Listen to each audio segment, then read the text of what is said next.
अशात पाहायला पाहिजे या माणसाने. असं आहे की अशा लोकांच्या तोंडाला काय लागायचं ज्याने आपल्या बापाच्या पाठीत खंजीर बसला. त्यांचं अख्खं आयुष्य हे काँग्रेस पक्षात शरद पवारांबरोबर, बाप त्यांचा शरद पवार, माननीय शरद पवार, त्या बापाच्या पाठीत खंजीर बसणारा हा माणूस पित्रांना बोलतो रंग बदलला. आता या माणसावर काय बोलायचं. मला भारतीय जनता पक्षाची कीव आहे. समोर गृहमंत्री अमित शहा बसले होते असं वाटतंय मला. कोणते कोणते नमुने भारतीय जनता पक्षामध्ये आणले. ज्या प्रफुल्ल पटेलांनी, नरेंद्र मोदींनी दाऊदचा हस्तक असल्याचा आरोप केलाय. स्वतः दाऊदचा हस्तक, इक्बाल मिर्ची त्याच्याबरोबरचे व्यवहार केल्यामुळे त्यांच्यावरती ईडीच्या कारवाया झाल्या, त्यांच्या संपत्त्या जप्त झाल्या, त्यांच्या घरामध्ये ईडी घुसली. असा आरोप कोणत्याही राजकारणावर झाला नाही अलीकडच्या काळामध्ये. देशाचा सगळ्यात मोठा दुश्मन पाकिस्तानात जो आश्रयाला आहे त्याच्याबरोबर प्रफुल्ल पटेलचे संबंध,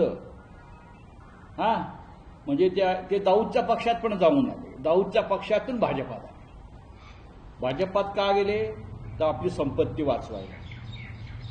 तुरुंगात जाण्याची भीती असल्यामुळे त्याच्यापासून बचाव करण्यासाठी प्रफुल्ल पटेल दाऊदच्या सगळ्या संबंधांसह भाजपात गेले आणि राष्ट्रवादाची, राष्ट्रीय सुरक्षेची भाषा करणारे अमित शहाने त्यांना आपल्या पक्षामध्ये धुवून घेतलं.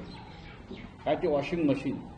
अशा प्रफुल्ल पटेल हे संसदेमध्ये आहे. आम्हाला लाज वाटते हो.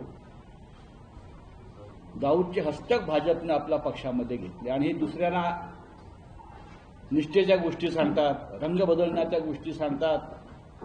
अजित पवारनी स्वतःचं अवमूल्यन करून घेतलंय. अजित पवारनी प्रफुल्ल पटेल सारख्या माणसाला, हे दलाल आहेत सगळे. प्रफुल्ल पटेल सारखे लोक हे कोणाचे नाहीत, ते दलाल आहेत. कधी काँग्रेस पक्षाचे दलाल करत होते, कधी राष्ट्रवादी काँग्रेस शरद पवार पक्षाला बाप बाप बाप बाप फिरत होते. मग दाऊद इब्राहिमची दलाली केली असं वाटतंय. आणि इथे आल्यावरती मग त्यांची संपत्ती सगळी मोकळी झाली, साधारण 1000 कोटीची. अशा लोकांनी संसदेमध्ये उभं राहून त्यांची बोलण्याची लायकी आहे का? आम्ही कसले रंगबदल? अहो, आम्ही माननीय बाळासाहेब ठाकरे यांच्या पक्षामध्ये, माननीय उद्धव ठाकरे यांच्या पक्षामध्ये आहोत. तुमचे रंग आधी पहा, नक्की तुमचा कोणता रंग आहे. तुम्हाला दाऊद इब्राहिमचा हिरवा रंग लागलेला आहे आणि हे तुम्ही वक्तवर बोलताय. तुम्हाला दाऊद इब्राहिमचा, आणि मी प्रफुल्ल पटेलला सांगतो माझ्या नादाला लागू नको. नागडागरी तिथे भाजपच्या लोकांना चमचेगिरी करून दाखवत होते काल. त्यांच्या अशा घाण दळभद्रांच्या तोंडाला लागणं म्हणजे महाराष्ट्राचा अपमान. हे शत्रू आहेत महाराष्ट्राचे.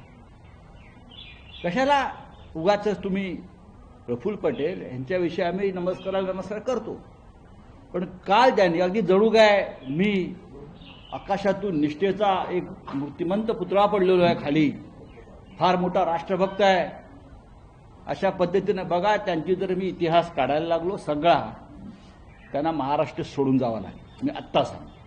आणि हे लोक देवेंद्रजीच्या बाजूला बसणार. काय लेवल आहे का फडणवीसांची? हे लोक मोदी, अमित शहा त्याले कायम वाकलेले लोक हे, त्यांना पाठीचा कणा नाही. हे आमच्या महाराष्ट्राचं नेतृत्व या संसदेमध्ये करतायत धंपक लोक. आणि भारतीय जनता पक्षाचे लोक अशा लोकांना खांद्यावर काय, भाजपने सुद्धा स्वतःची लायकी त्याच्यात दाखवून दिलेली. हे प्रफुल्ल पटेल सारखा दाऊद इब्राहिमचा आरोप आम्ही नाही केला, हा देशाच्या प्रधानमंत्र्यांनी केला. कुछ लोग मिर्ची का व्यवहार करते हैं, कुछ लोग मिर्ची से व्यवहार करते हैं. हे भंडाऱ्यातून कोण बोललं? कुठला मिर्ची? कोणाविषयी बोलले? ईडीचं केस पहा, तपासा. नंतर तुम्ही भाजपमध्ये जाऊन त्यांचे बूट चाटून, त्यांची चाटुगिरी करून हे आरोप धुवून काढण्याचा प्रयत्न केला. पण आरोप आहेत, संबंध आहेत. दाऊदशी व्यवहार, इक्बाल मिर्चीशी व्यवहार, बॉम्बस्फोटातला आरोपी, मुंबईमध्ये 100च्या वर ज्याने बॉम्बस्फोट केले, घडवले, दंगली घडवल्या,